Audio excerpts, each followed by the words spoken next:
Baik, kita masuk materi yang disebut dengan materi NSTP atau National Service Training Program. Nah, NSTP ini di dalam bahasa Indonesia orang sering menyebutnya sebagai magang. Ya, magang ini harus 150 jam. Nanti Anda diberikan kartu magang. Tujuannya untuk apa? Yang pertama, Anda harus tahu dunia kerja. Jadi tujuannya adalah untuk memperkenalkan dunia kerja. Jadi diperkenalkan. Ya. Nah, jadi memperkenalkan dunia kerja itu tidak mudah, karena Anda harus tahu apa yang harus dilakukan nanti pada saat Anda masuk ke perusahaan. Ya. Jadi kalau saya tadi cerita, orang sebelum ditransmigrasikan, dia harus dienekkan dulu di rumah orang yang sukses dalam transmigrasi, baru dia bekerja. Seorang guru harus mengajar dulu di sekolah manapun sekitar sekian ratus jam, baru dia menjadi guru. Nah, itu supaya mereka tahu apa yang harus mereka laksanakan. Saya pernah datang ke rumah bos pemulung di Jakarta. Saya bilang gini, Pak, saya ingin belajar untuk menjadi pebisnis yang memanfaatkan barang-barang bekas. Dia bilang, kamu jangan langsung buka bisnis, kamu tinggal di rumah saya dulu selama 6 bulan. Terus apa yang saya lakukan? Ya terserah, saya mau suruh kamu melakukan pekerjaan yang biasa saya lakukan. Loh, saya kan sarjana, saya bilang. Saya tanya, apakah kamu mau usahamu lancar? Mestinya kamu bisa melakukan. Itulah yang disebut dengan program magang. Jadi magang itu, ya, Anda dihadapkan orang yang melakukan bisnis itu kesehariannya itu seperti apa, sehingga Anda ada bayangan. Makanya waktu zaman Pak Harto itu bagus program magang untuk transmigran. Jadi orang yang akan ditaruh di tengah hutan itu diinepin dulu 3 bulan atau 6 bulan di keluarga yang sudah berhasil.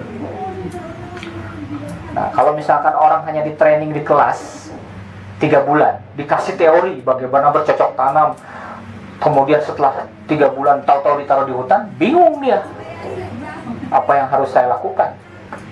Nah, itu fungsinya itu program magang.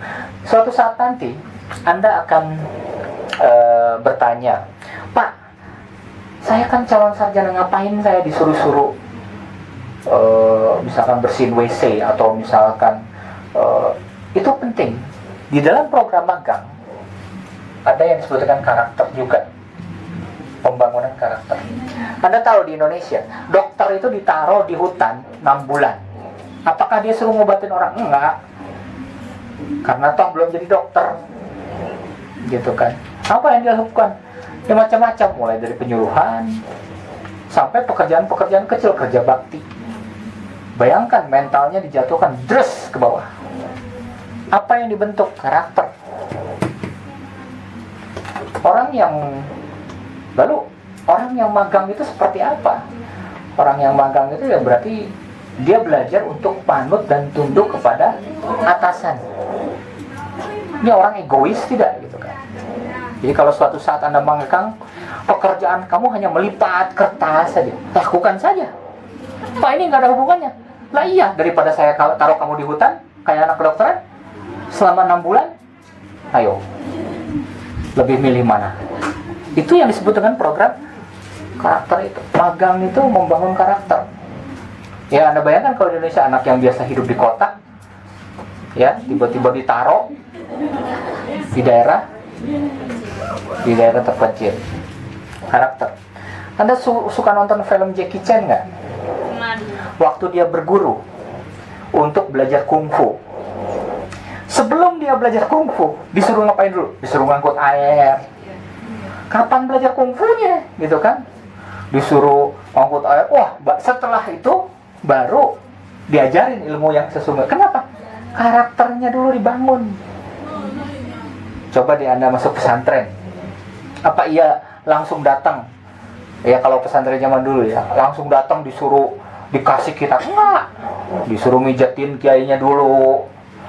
Disuruh ngangkut air dulu. Kenapa? Karakternya dulu, egoisnya dulu dihancurkan.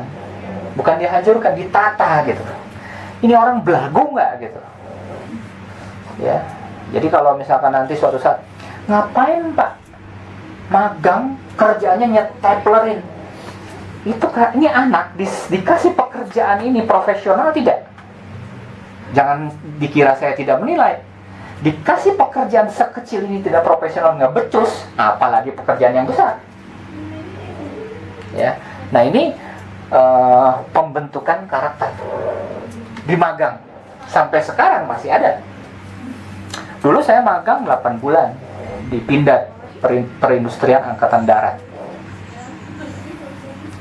Apa yang saya lakukan? Ya sebenarnya nggak ada kerjaan, cuma datang gitu kan. Kemudian bikin laporan. Apa yang mereka suruh saya lakukan, dibayar tidak. Mental kita benar-benar ditata sedemikian rupa sehingga kita bisa jadi tunduk. Setelah itu baru keilmuannya dikasih. Nah ini National Service Training Program. Nah program magang ini, yang ketiga ini kan magang itu ya, orang dimagangkan itu penting. Makanya ada program guru taman kanak-kanak. Ya,